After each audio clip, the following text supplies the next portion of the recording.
Erebtob po mga kapatid, tayo po ay magpapatuloy sa atin pong pag-aaral sa libro po ng Matthew chapter 22 verses 15 to 33. Ang sabi po dito, umalis ang mga Pariseo at nag-usap-usap kung paano nila mahuhuli si Jesus sa kanyang pananalita. Kaya pinapunta nila kay Jesus ang ilan sa kanilang mga alagad, kasama ang ilang tagasunod ni Herodes. Sinabi ng mga sugo, "Guro, nalalaman naming kayo'y tapat at itinuturo ninyo ang buong katotohanan, ang ibig ng Diyos na gawin ng mga tao. Wala kayong itinatangi sapagkat patas ang pagtingin ninyo sa mga tao.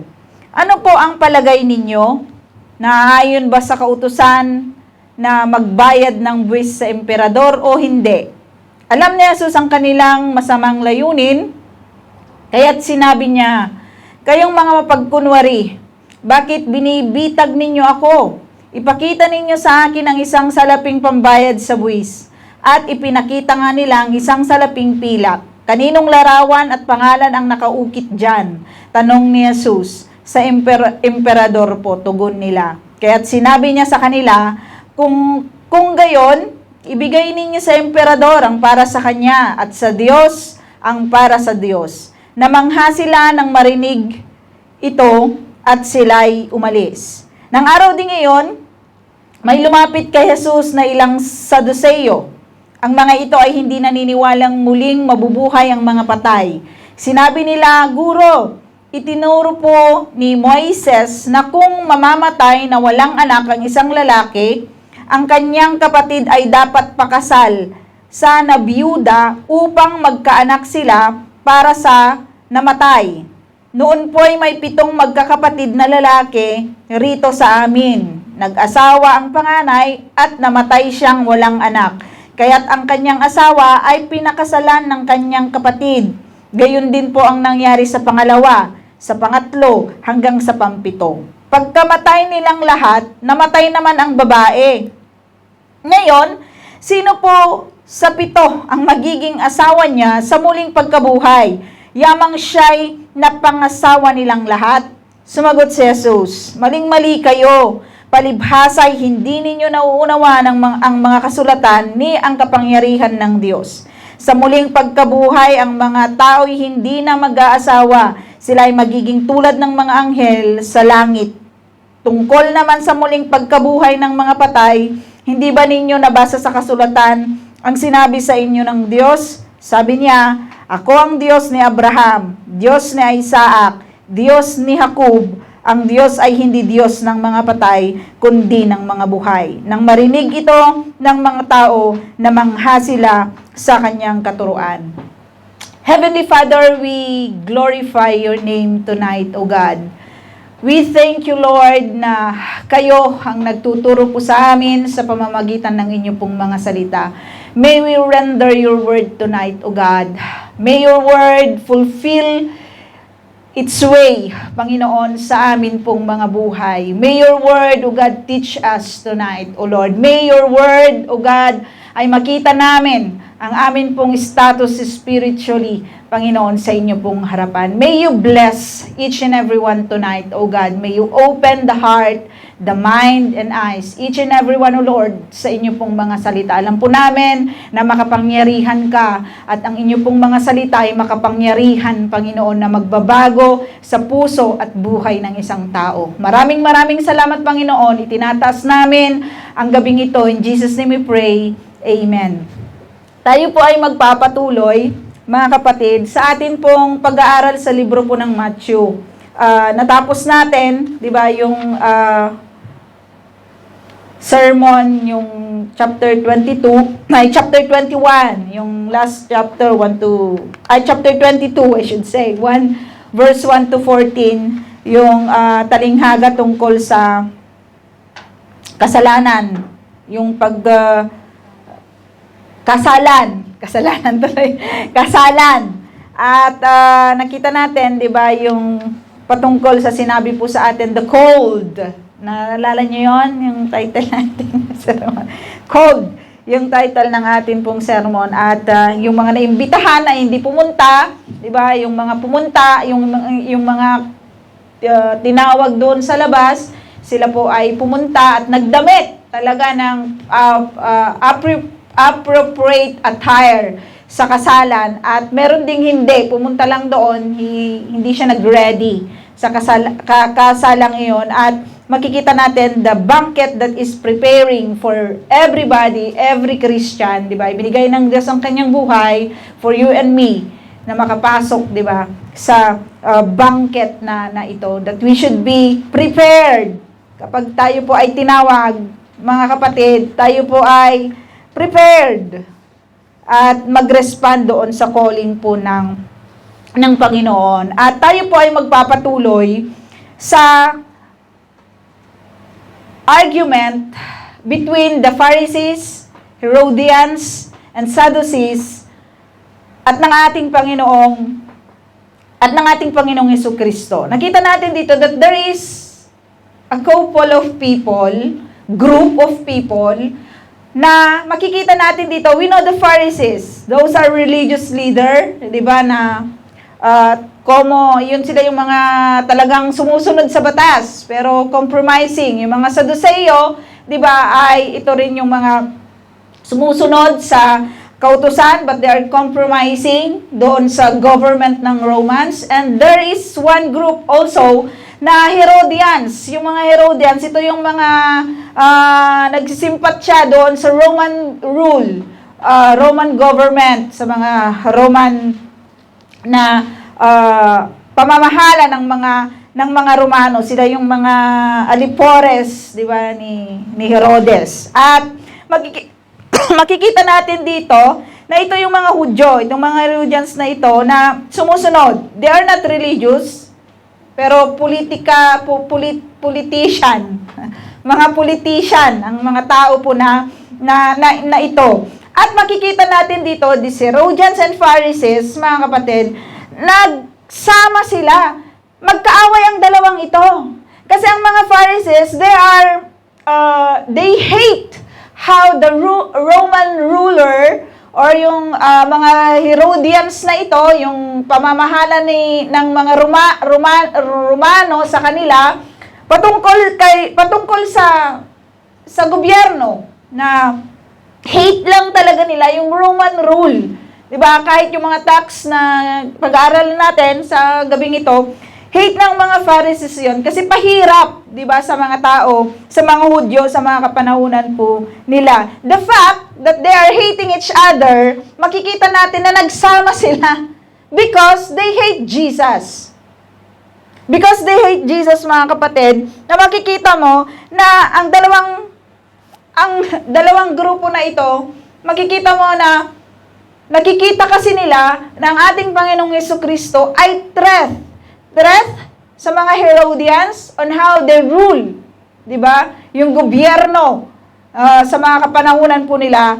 Pharisees see Jesus as a threat doon sa kanilang mga tinuturo kasi baluktot yung kanila pong tinuturo sa mga tao. Yung kanilang personal gain ay maapakan ng pagtuturo po ng atin pong Panginoong Jesucristo. So they view Jesus as a threat to their personal goal, mga kapatid. Kaya nagsama ang dalawang itong mga Herodians at saka Pharisees and even Sadducees doon sa nagtanong tungkol sa muling pagkabuhay, yung may 7 asawa. Diba? Yan yung kagaya ng sinabi po natin kanina. At we know, here themselves, mga kapatid, as we read dito po sa book ng Luke 13:31, makikita, di ba, na pinaplat ni Herod ang pagkamatay po ng ating Panginoong Jesucristo. Kaya nga, hindi siya, mayroon pala akong ano dito.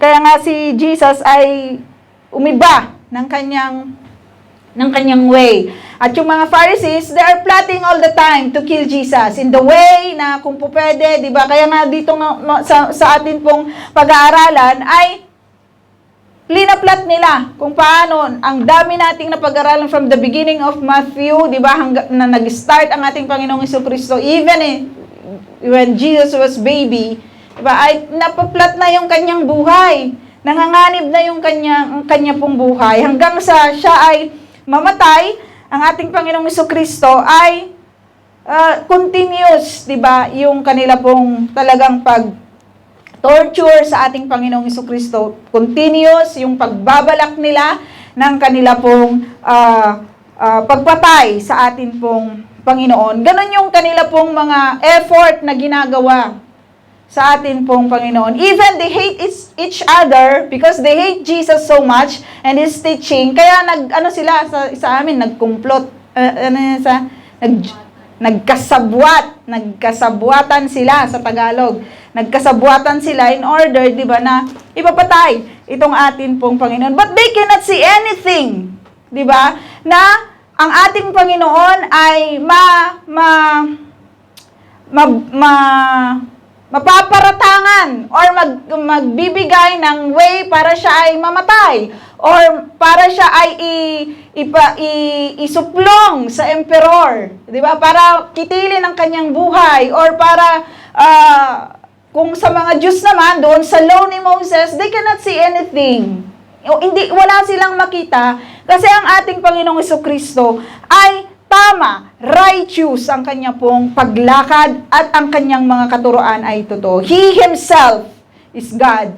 Pero di ba, sabi sa Scripture, hindi nila tinignan na minsay bumisita ang Diyos sa kanila.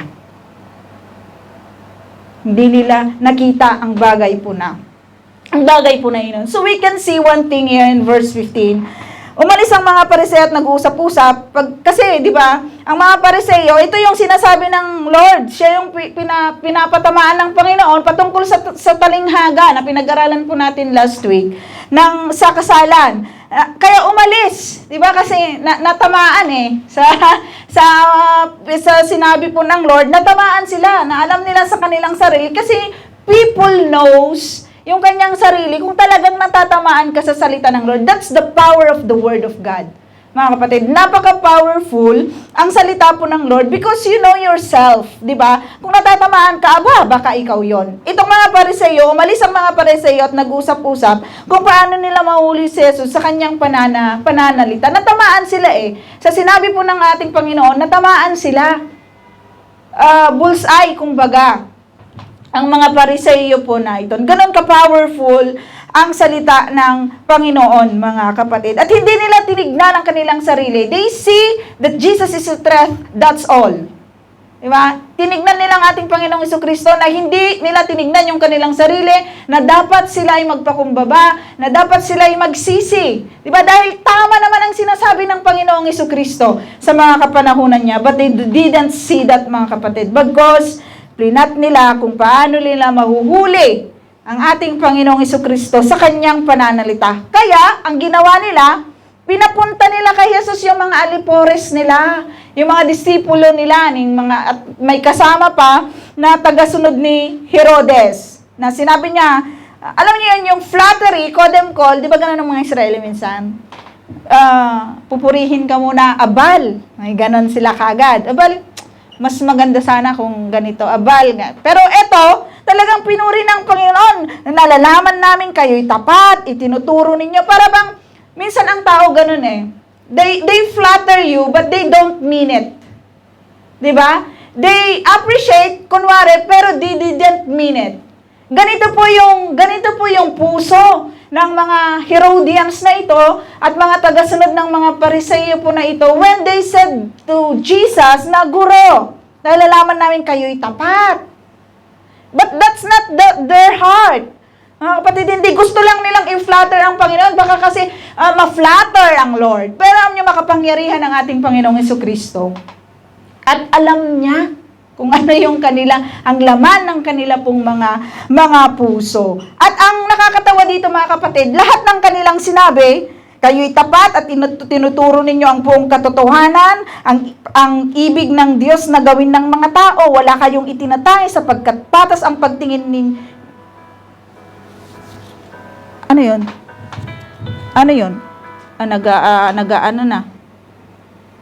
Nadi-disturb tayo. Tignan natin. Ayan.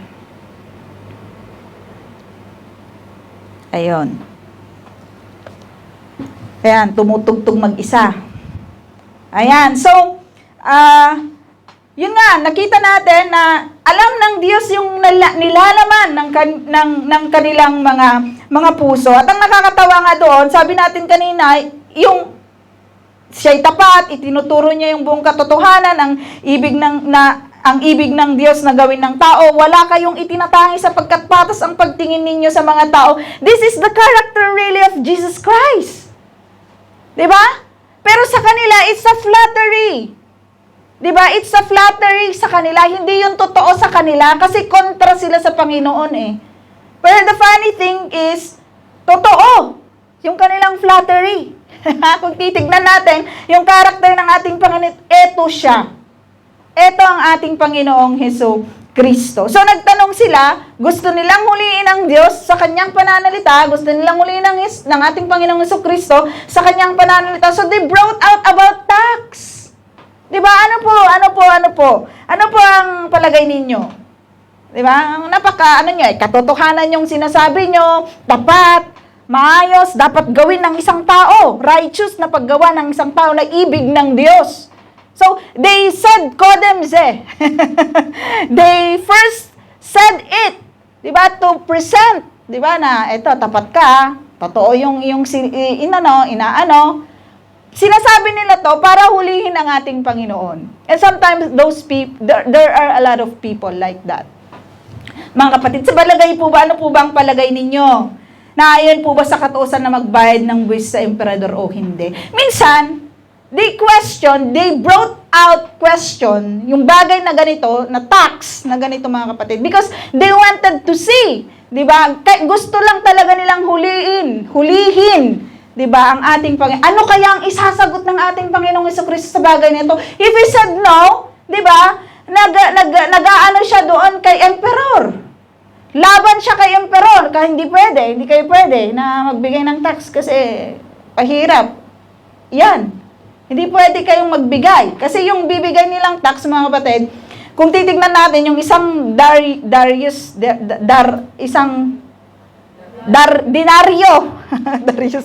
isang denaryo na yon is isang silver coin, yun po yung yung sahod ng isang soldier sa mga kapanahunan po na. And that's annually. Tinatawag po nila yun na poll tax.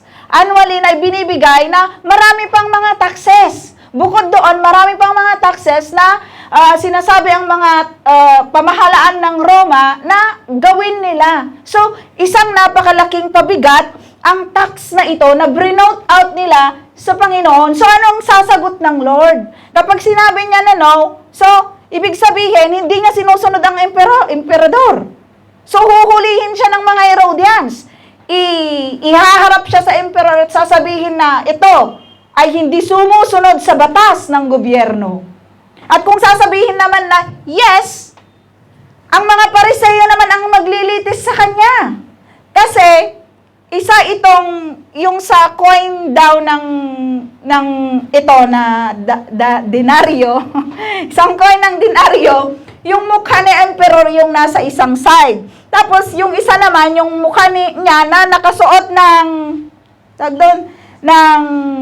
priest clothing sa isang side naman. Kaya para sa mga Pariseo, isa itong paglapastangan, isa itong images to the commandments of God, the second commandments of God, mga kapatid, ay makikita dito na isa itong image.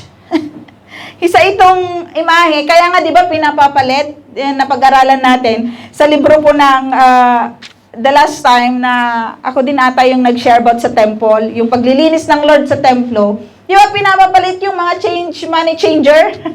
Pinapapalit nila doon sa temple tax naman yun kasi hindi po pwede yung coin ng Roma. Kaya yung mga Sadducees na yon, yung mga Pharisees na ito, this is the threat of them, di ba? Na yung ginagawa po ng yung kinukuhanan nila ang mga tao na sobra-sobra pa doon sa rate ng isang para sa temple tax na ibibigay po nila. At ang tax po na ito ay talagang nagpapahirap sa mga tao kasi iminumungkahi po nito na sila ay pag-aari ng Roma. Kaya dapat sila ay magbigay. So the Jews, a lot of Jews in these days, mga kapatid, ay hate nila ang pagbibigay po ng tax na ito. So kung magsasabi siya na yes, di ba? I-accuse naman siya ng mga Pariseo na wala siyang loyalty, di ba? Parang sa Jewish nation. At hindi siya sosuportahan ng marami. Diba? Kasi they saw Jesus, diba, as a prophet, they saw Jesus as a teacher. Maraming sumusunod sa kanya sa mga kapanahunan po na ito. So if she says yes, mababatas, diba, yung commandment ng ating Panginoong Jesucristo na mababasa sa Exodus 20, diba, yung second commandments. At kaya, offensive ito sa mga Pariseo. Titignan nila na disloyal ang ating Panginoon. So, napakaganda lang. Ang sagot ng ating Panginoon na alam niya yung layunin ng mga tao po na ito. Ang layunin ng mga tao na ito ay hindi malaman ang katotohanan. Kasi may nagtatanong kasi mga kapatid na hindi mo kasi alam, kaya nagtatanong ka. Diba? Pero may mga tao na nagtatanong sila just to mock you. Or there's a people na magtatanong kasi gusto nila na mapahiya ka. Or gusto nila na i-twist, di ba, yung stand mo. Di ba? Para magkaroon ka ng doubt in your stand. In your faith or in your life. May mga tao po na ganon. Iba yung layunin nila na nagtatanong. At alam po yun ng Panginoon. Alam po yun ng ating Panginoong Jesucristo sa mga kapanahunan po na iyon. Kaya sinabi niya, kayong mga pagkunwari. God knows, Jesus knows that these people, they are not just asking question because they didn't know what to do.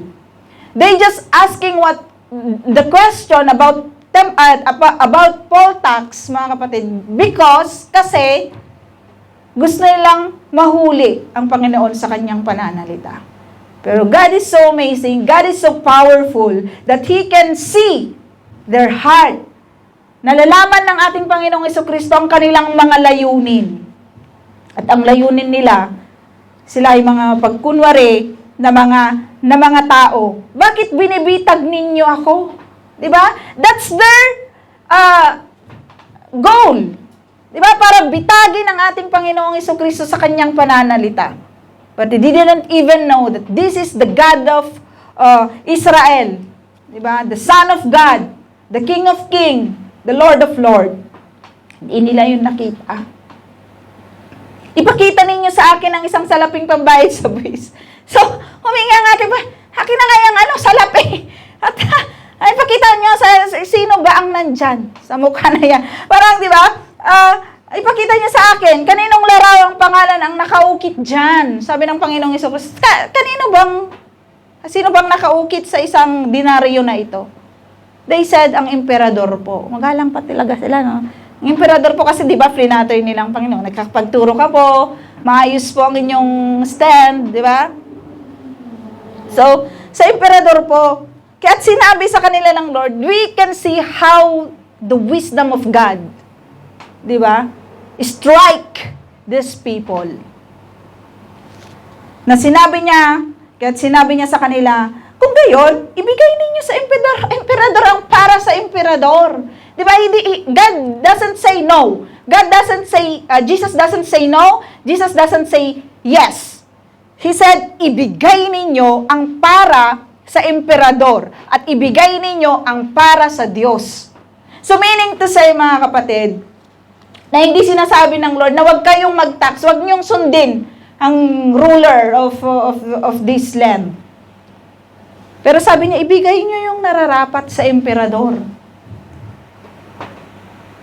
Mga kapatid, makikita natin, gusto kong i-share sa Romans 13, 1-7, natin yung sinabi po ni Paul patungkol sa gobyerno na ang mga mananampalataya, mga kapatid, ay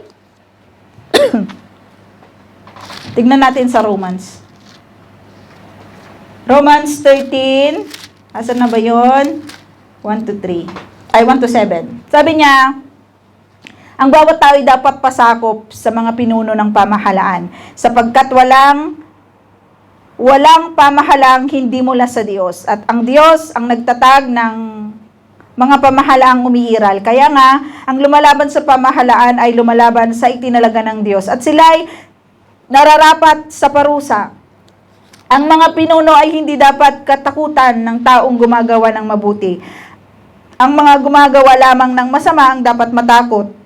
Kung ayaw mong matakot sa mga namumuno, gumawa ka ng mabuti at pararangalan kanila. Sila ay mga lingkod ng Diyos para sa ikabubuti mo. Ngunit kung gumagawa ka ng masama, dapat kang matakot dahil sila ay may kapangyarihang magparusa. Sila ay mga lingkod ng Diyos na nagpaparusa sa mga gumagawa ng masama. Kaya nga, dapat kayong pasakop sa kanila, hindi lamang upang hindi kayo maparusahan, kundi alang-alang na rin sa inyong budhi. Yan din ang dahilan kung bakit kayo nagbabayad ng buwis. Ang mga pinuno ng pamahalaan ay mga lingkod ng Diyos at ito ang kanilang tungkulin. Ibigay ninyo sa bawat isa ang nararapat sa kanya. Magbayad kayo sa mga dapat bayaran at magbigay kayo ng buwis sa dapat buwisan. Igalang ninyo ang dapat igalang at parangalan ninyo ang dapat parangalan. Mga kapatid, sinabi ni Jesus, di ba? Ibigay ninyo yung mga nararapat sa emperor. We Christian, Jesus Christ, in-acknowledge niya yung authority, 'di ba, ng pamahalaan ng Roma na i-implement, 'di ba, yung pagkuha ng tax. Pero hindi niya sinasuggest, 'di ba, mahirapan yung mga tao in taking tax. Pero yun ang rule na umiiral sa mga kapanahunan na yun, that you should give, 'di ba, yung iyong tax. At sa mga kapanahunan natin ngayon, mga kapatid, we need to follow, 'di ba? Kung ano yung umiiral na pagbabayad ng tax, ano yung mga dapat nating bayaran po natin. But if, 'di ba? If ano ba yung ating loyalty? If it will destroy, 'di ba? Yung ating alliance sa Panginoon, that's the time that you don't need to follow the government. But sabi nga ni Paul, but if it will help you, kasi ang law naman ay nakakatulong sa atin. Dahil kung walang batas na umiiral sa mga kapanahunan ngayon, anong mangyayari? Puro gulo. At kung ang batas na ito, if you can remember, 'di ba, pinatupad yung quarantine, hindi pagpunta ng mga, 'di ba? Makikita mo lang talaga, 'di ba, yung mga mga Kristiyano na nagsasabing hindi lang kasi madami na mga theology na talagang nag-boom. Maraming mga churches ang nag-close. 'Di ba? Doon mo mapapatunayan, mga kapatid, yung bagay na ito. Yung sa panahon ng corona. Bihira yung mga churches na they are really open. Whatever happened, if they put them into jail, put them into jail. Tayo naman, hindi naman. Di ba? 100 meter eh. 1,000 ay 100 meter ba? 100 meter eh. Ang layo-layo ng Romema dito. Ilang kilometro na yan. Di ba? Kasi kung ang pinapatupad na ng gobyerno, 'di ba, ay distraction ng ating pagsunod sa Panginoon, that's the point that we don't need to follow them. Kasi yung alliance natin ay sa Panginoon. Kung ano ang sinasabi ng salita ng Lord, yun ang susundin natin. Kung ano yung sinasabi ng ating Panginoon na mga batas ng Lord, yun ang susundin natin, mga kapatid. At kung ito po ay nakakasama na sa ating obedience sa Panginoon, that's the time na hindi natin susundin ang sinasabi ng gobyerno. Time will come, mga kapatid. Darating ang mga kapanahon. Sa ano na nga lang sa corona, diba? Pinatupad yan ng gobyerno na walang lalabas ng bahay. Diba? 100 meter lang yung po pwedeng puntahan. Diba? Pero marami tayong napatunayan. Makikipag-away pa yung mga pastors. Diba? They should stand. Diba? Doon sa mga, kasi ang buhay naman ay hawak ng Panginoon. Eh, ano ngayon kung namatay sila sa corona? Di ganun talaga. Di ba? Pero mangyayari ang mga bagay na yun na maraming tatalikod. Maraming tatalikod, mga kapatid, sa mga susunod na panahon. At susundin nila ang batas ng gobyerno kaysa batas ng Diyos. Maraming tatalikod. Katulad, di ba, nang sa panahon ng corona. Maraming napatunayan, and I hope, di ba, Christian learned from that. I hope that Christian naging matatag yung kanilang pananampalataya sa mga kapanahunan po na iyan. At nawa, naging lesson sa bawat isa sa atin. Na ano lang yun konting ano lang yun, parang konting kagat lang yun ng lamok sa darating na mga panahon. Wala pa yun sa katiting na talagang kikitilin na yung buhay mo kung pupunta ka na sa church. Nakikitilin na talaga yung buhay mo kung magbabahagi ka ng salita ng Lord, kung susundin mo, di ba, yung Lord. Mga kapatid ng ating Panginoong Jesucristo, tatanggalin na yung mga kuko mo. Di ba? Wala na ito, white na ganito. Darating yung mga panahon na iyon. At sabi dito, mga kapatid, hindi po pinabawal ng Panginoon. Di ba? They wanted to really bait God in order for them to strike God. But Jesus, the word of Jesus, mga kapatid, strike them. Diba? Yung binabalak nila, ay hulihin natin ito sa kanyang pananalita. Pero sa kanilang mga tanong, mismo, sila ay nahulog. Diba? Kung baga sa kanilang mga patibong, sila mismo yung nahuhulog ilang beses na. Diba? Na lagi-laging, kung hindi katanungan, lalabanan nila ang Panginoon. Diba? Pero sila mismo yung nahuhulog. Kasi, the power of the word of Jesus Christ, mga kapatid, is so powerful. Diba? Na talagang, mahuhulog ka lang sa iyong sarili, parang magigisa ka sa sarili mong mantika. Diba? Sa mga Pariseo na ito, mga Herodians na ito, parang ginigisa lang nila linuluto nila yung kanilang sarili. And this is the wisdom of God. Mga kapatid, God knows, Jesus knows the heart of these people. Sa mga kapanahunan po nila, katulad ng ating nabasa kanina, napasakop tayo. Kasi nandito tayo sa lupa Pinili ng Diyos ang gobyerno, ang bawat gobyerno na kinabibilangan po natin. Sakalang tayo hindi susunod sa gobyerno na ito, mga kapatid, kung naapektuhan lang pagsunod natin sa Panginoon.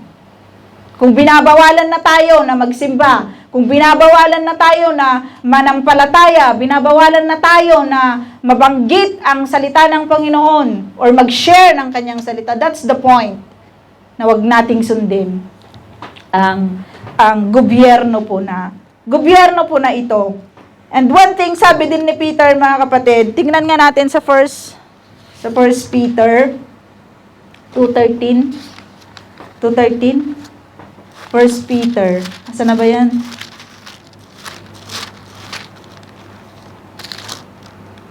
Ayan. Saan na? Ayan, alang-alang sa Panginoon, pasakop kayo sa lahat ng may kapangyarihan sa bayan, sa emperador na siyang pinakamataas na kapangyarihan, at sa mga gobernador na isinugo niya, upang magparusa sa mga gumagawa ng masama at magparangal sa mga gumagawa ng mabuti. Nais ng Diyos na sa pamamagitan ng inyong wastong pamumuhay, ay mapatigil ninyo ang mga hangal sa kanilang kamangmangan. Mamuhay kayong tulad ng mga taong malaya, subalit huwag ninyong gawing dahilan sa paggawa ng masama ang inyong kalayaan. Sa halip, mamuhay kayo bilang mga alipin ng Diyos. Igalang ninyo ang lahat ng tao at mahalin ang mga kapatid kay Kristo. Mamuhay kayo ng may takot sa Diyos. Igalang ninyo ang emperador. So we should respect the ruler, 'di ba, sa mga kapanahunan po na ito. Kasi marami ang hindi sumusunod, 'di ba, sa gobyerno. Marami yung mga hindi nagbabayad ng kanilang tax, 'di ba? Katulad nung si Mayor Go, ayan. Si Mayor Go. Nasa Senate siya kasi maraming nakikita na mga anomalya na kanyang mga businesses. And even yung kanyang pang mga partner in business, 'di ba, ay hindi talagang twinis nila yung batas. Sometimes, ang nakakalungkot, sa mga batas na umiiral sa mga panahon ng ito, alam niyo yun, they take it as a business. Pero tayo, na mga mananampalataya, as Peter said sa atin, magpasakop tayo, di ba? At nais ng Diyos na sa pamamagitan, di ba, ng wastong pamumuhay. Mamuhay tayo ng wasto, mamuhay tayo ng mabuti, na ayon sa batas ng tao at sa batas ng Diyos. Basta hindi po sila mag-conflict. At ito po ay nakakabuti sa lahat po sa atin. At we know, mga kapatid, na ang lahat ng ito ay pag-aari po ng Diyos. 'Di ba? Pag-aari ng Panginoon. Na sinabi po sa Romans 11:36, for Him and through Him and to Him are all things, to whom be glory forever and ever. And everything, mga kapatid, now, 'di ba? Ang lahat ng ito ay sa Panginoon. Ang lahat ng ito ay para ginawa ng Lord, worthy ang Lord na ma-receive niya yung glory, honor, because He created all things. Even in the realm ng mga kapanahunan po ni Herod, mga kapatid. Kaya lang, di ba, gusto nga nilang kuhanin, di ba, gusto nilang tignan ang ating Panginoon, gusto nilang mahuli siya sa kanyang pananalita. But we can see the wisdom of our Lord Jesus Christ sa mga kapanahunan po na hindi siya nagbabago, mga kapatid. Hindi po nagbago ang ating Panginoon. He is the same today and forever. Hindi siya magbabago kailanman. At makikita natin sa atin pong pagpapatuloy, namangha, di ba? Namangha ang mga tao sa sagot po ng ating Panginoon. At makikita lang talaga natin doon na, yes, you need to give your tax. And you need also to give what's the Lord. Kaya kung what's the Lord, mga kapatid, kung perang pag-uusapan, our tithes and offering. Para sa Lord yan. Pero minsan, di ba, ang tao, hindi nila ginagawa ang bagay na ito. Because for them, it's a burden. Marami sa mga kapanahunan, sa mga mananampalataya ito, they even argue, why do I give my tithes, Pastor? Why do I give my offering, Pastor? Diba? Ginagawa nitong argumento, pero ang isang mananampalataya, mga kapatid, it will not be an argument. It shouldn't be an argument. Because if we believe the Lord, that's the Lord eh. Diba? Hindi ito magiging burden sa puso ng isang mananampalataya. Hindi siya kabigatan, kung hindi kagaanan siya sa tuwing magbibigay ng ikapo at pagbibigay, even pagtulong, pledge, pag-abot, whatever you called it, ay maluwag yun. Hindi magaan lang siya. Hindi siya mabigat na sabihin magkikenta tayo ng ating mga babayaran, utang, tapos hulitan, Lord, pasensya na, wala nang natira eh. Should be, the first thing foremost, ay para sa Panginoon, yung atin pong ibibigay. And if we practice that, mga kapatid, sa una mahirap, pakahirap. Pero kapag nag-continuous na yung pagbibigay mo sa Lord, hindi na yan mahirap. Napakadali na lang. Na every time we have this sahod na sinasabi or whatever na nanggagalingan ng atin pong mga income, hindi na lang yung, Lord, ito yung para sa'yo. First thing foremost, ito yung Lord. Are you praying for that before you giving your offering? Nakikipag-usap po ba kayo sa Panginoon or nakikipag-barter tayo sa Panginoon? Lord, teka lang, parang kulang yung budget ko, pahiram muna. Kasi hindi ka pa magbibigay ng interest. Kasi sinabi ng Lord, may interest daw yun eh. Pinag-aralan natin. Pero minsan ang tao, di ba, tinitake advantage nila yung kindness ng Lord na sinasabi nila lagi, naunawaan niya ng Lord. Pero mga kapatid, kailangan nating tignan na mabuti ang salita po ng Lord. Kasi if we know the Word of God, we know what we are doing. Sa buhay na ito, we know what we are doing. Even we nag-commit tayo ng kasalanan, if we know the Word of God, we know what we are going to do. Diba? We know what we are going to do. That's the power of the Word of God, mga kapatid. Nang araw din ngayon, may lumapit. So, yung mga Herodians, mga Alipores, mga Pariseo, nagtanong sila sa Panginoon, di ba? At ng araw din ngayon, pagkalipas ng pagsagot ng ating Panginoon, namangha, talagang na-amaze sila sa sagot ng Panginoon, sa wisdom ng ating Panginoong Jesucristo. Ng araw din ngayon, may lumapit kay Jesus na ilang Saduseo, ang mga ito ay hindi naniwalang muling mabubuhay ang mga patay. So, ang mga Sadducees, they are not believing in angels, hindi sila naniniwala sa muling pagkabuhay. So, pag-uusapan dito, yung isang babae na pangasawa yung kanilang kapatid at namatay, nag-asawa ulit, 7 sila na magkakapatid. At according to the law of the Lord, di ba, yung law na ginawa po sa Deuteronomy 25:5-10, na ito yung tinatawag na asawain para ma-intact yung kanila pong lineage. Magpatuloy yung kanilang lineage na walang mga anak, kailangang asawahin siya, di ba, ng mas bata kung namatay na. And also, to take care of the widow ng family, di ba? And also, yung mga kayamanan nila ay hindi parang Chinese, di ba? Yun po yung mga reasons. At ang mga Sadducees na ito, hindi sila naniniwala sa mga angels, hindi din sila naniniwala sa muling pagkabuhay. Pero nagtanong sila. Di ba, nang patungkol sa bagay na ito na sa muling pagkabuhay, sino po bang magiging asawa? You know how napakababaw ng pangunawa ng mga Saduseong ito sa salita po ng Panginoon. And Jesus is patiently explaining to them, mali. Mali yung belief ninyo. Mali yung paniniwala ninyo patungkol sa resurrection. Hindi ganyan yung turo ng salita ng Panginoon about resurrection. At in-explain po ng Panginoon, di ba? Magiging katulad na ng mga anghel, wala nang pag-aasawa. Yung character na, kasi di ba may nasa scripture na higit tayo, mga saints ay higit sa mga angels. But at this point of explaining the Lord, magiging katulad ng mga anghel na hindi po sila nag-propagate. Di ba? Yun yung sinasabi po na sa muling pagkabuhay, hindi mo na asawa, kundi kapatid mo na yon sa Panginoon. Baka hanapin mo, Sister Irene, kung sakaling ma-save si Kuya Ray. Ay, Ray po ba? Ray? O sakaling, di ba? Walang posible sa Lord. O kaya si Jomar. Ma-save siya. Hi, hello. Hindi ko nasasabihin, hello, asawa ko. Hindi ko nagaganunin, mga kapatid. Kundi, I will be saying, glad to see you, kapatid. That God save you at last. Di ba? Or kaya yung boyfriend, kung may boyfriend si sister, boyfriend, hindi na ganon. Magkakapatid na tayo doon. Iisa na yung ating puso. Kasi hindi na ito yung lamang lupa. Ito, ang mga Saduseong, ito yung lamang lupa pa rin yung kanilang pinapairal. Asawa. Sinong magiging asawa nila, Lord? Yung alam mo yan, yung last pa rin, yung nananalantay sa kanila.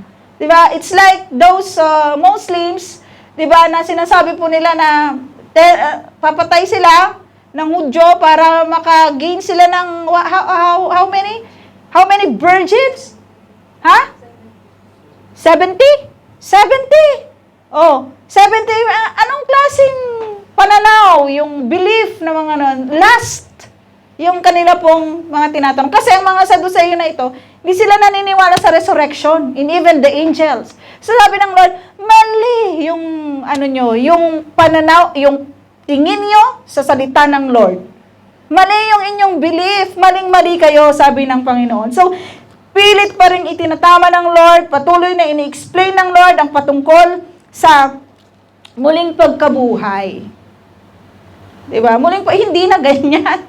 Diba? Napakaano lang na makita na ang mga Saduseong ito na nagsasabi, they knows the Word of God. Ang mga Pariseo ito, they are teaching the Word of God. But by then, ganito yung mga klase ng kanila pong mga katanungan. At makikita natin, sumagot si Jesus, maling-mali kayo, palibhasa'y hindi ninyo nauunawa ng kasulatan ni ang kapangyarihan ng Diyos.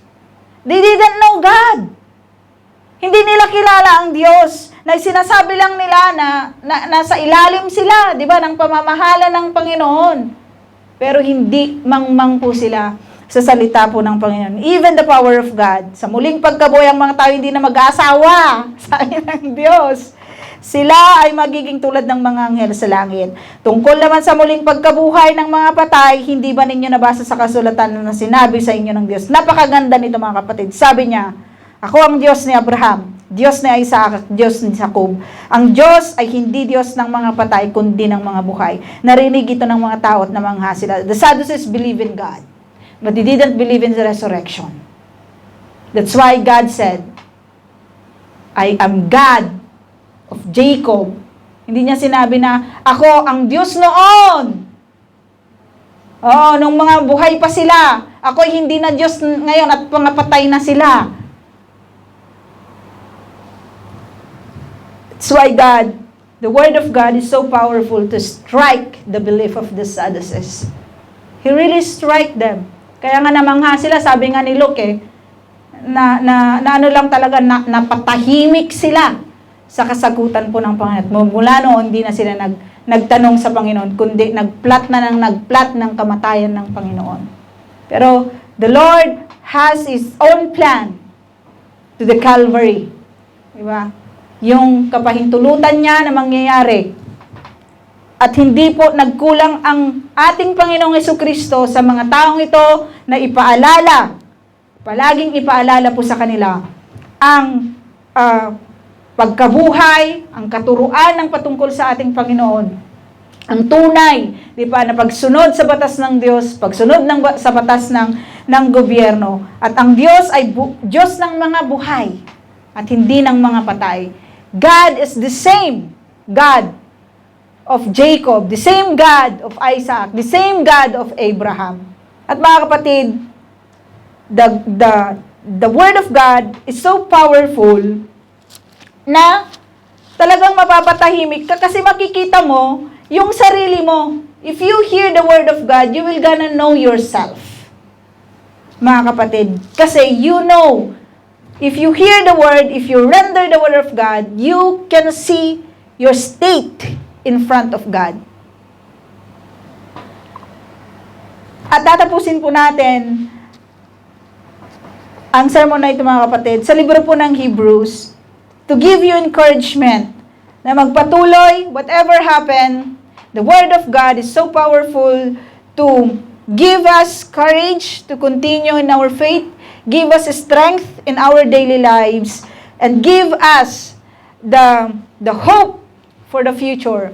At habang tayo po ay nandito sa lupa, mga kapatid, whatever happen, right and left, front and back, mga kapatid, huwag tayong tumigil na maglingkod po sa Panginoon. Ang paglilingkod na nakalulugod sa Diyos. Patuloy kayong magmahalan bilang magkakapatid kay Kristo. Palaging maging bukas ang inyong mga tahanan para sa mga taga-ibang bayan. May ilang tao noon na nakapagpatuloy ng mga anghel lingid sa kanilang kaalaman. Alalahanin ninyo ang mga nakabilanggo na parang kayo'y nakabilanggo rin kasama nila. Damayan din ninyo ang mga pinagmamalupitan na parang kayo'y dumaranas din ng ganoon. Dapat ituring na marangal ng lahat ang pag-aasawa at maging tapat kayo sa isa't isa sapagkat hahatulan ng Diyos ang mga nakikiapid at nangangalunya. Huwag kayong magmukhang pera at masiyahan na kayo sa anumang nasa inyo sapagkat sinabi ng Diyos, hindi kita iiwan ni pababayaan man. Kaya't malakas ang loob nating masasabi, ang Panginoon ang tumulong sa akin, hindi ako matatakot. Ano ang magagawa sa akin ng tao?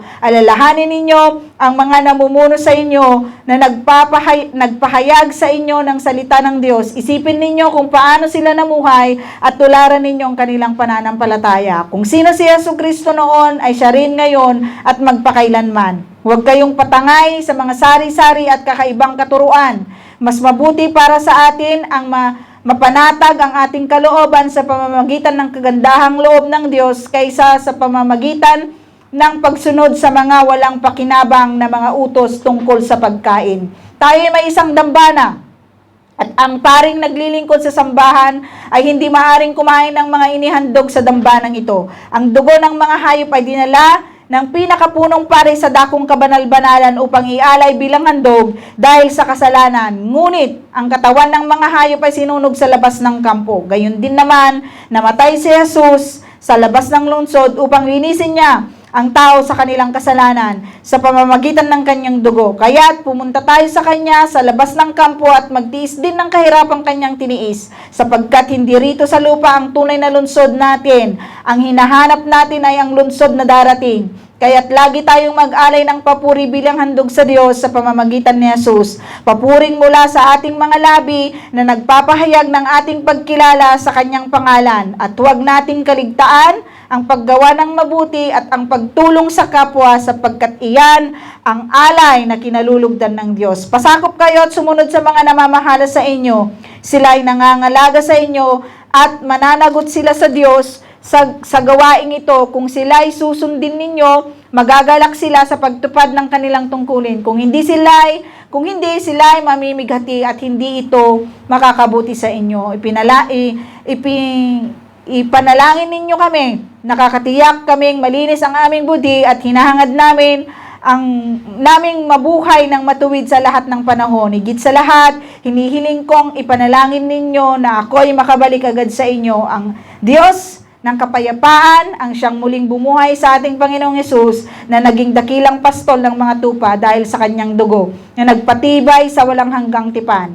Naway ipagkaloob niya sa inyo ang lahat ng kailangan ninyo upang maisagawa ang kanyang kalooban, at sa pamamagitan ni Jesucristo ay gawin niya sa atin ang nakalulugod sa kanya. Papurihan nawa si Kristo magpakailanman.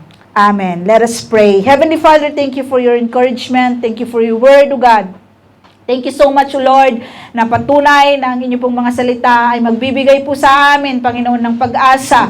Panginoon, tunay nga ma na ang buhay na ito, marami sa mga batas ng gobyerno, Panginoon, nang hindi po na umiiral sa mga kapanahonang ito, Panginoon, na dinidisregard nila ang pagsunod sa inyo. Ngunit, Ama, kayo po ang aming susundin. Tulungan niyo po kami, Panginoon, na makasunod ng tama, Panginoon, sa inyo pong mga batas, makasunod ng tama na ayon po sa inyo pong nais. Panginoon, palakasin mo ang bawat isa po sa amin, Panginoon, whatever happens sa amin pong mga buhay, Panginoon, patuloy nawa ng aming puso at kaluluwa ay tunay na magpupuri po sa inyo. Tunay, Panginoon, na susunod sa kalooban mo, Panginoon. Palakasin mo mga kapatid ko, Panginoon, sa kanila pong pananampalataya, Panginoon, at ikaw po ang tunay na maghari sa bawat buhay po namin, O Diyos. Whatever the things, Panginoon, na nagbabother po sa amin to stop, Panginoon, to follow you, Lord, we may pray, O God, that you may touch the heart each and everyone, Panginoon, na maging panatag, malakas, Panginoon, sa lahat ng pagkakataon ng amin pong buhay. Continue to bless, Panginoon, yung pong mga salita na amin pong napakinggan na magbibigay po sa amin, Panginoon, ng paalala sa mga panahunan, Panginoon, na kailangan naming mamili kung sino ang aming susundin. Ngunit, Ama, kung ito ba'y nakakabuti po sa amin at pro-protekta po sa amin, nawa bigyan nyo kami ng wisdom to follow, Panginoon, especially, Panginoon, ang inyo pong mga salita. Thank you so much, Lord. In Jesus' name we pray. Amen.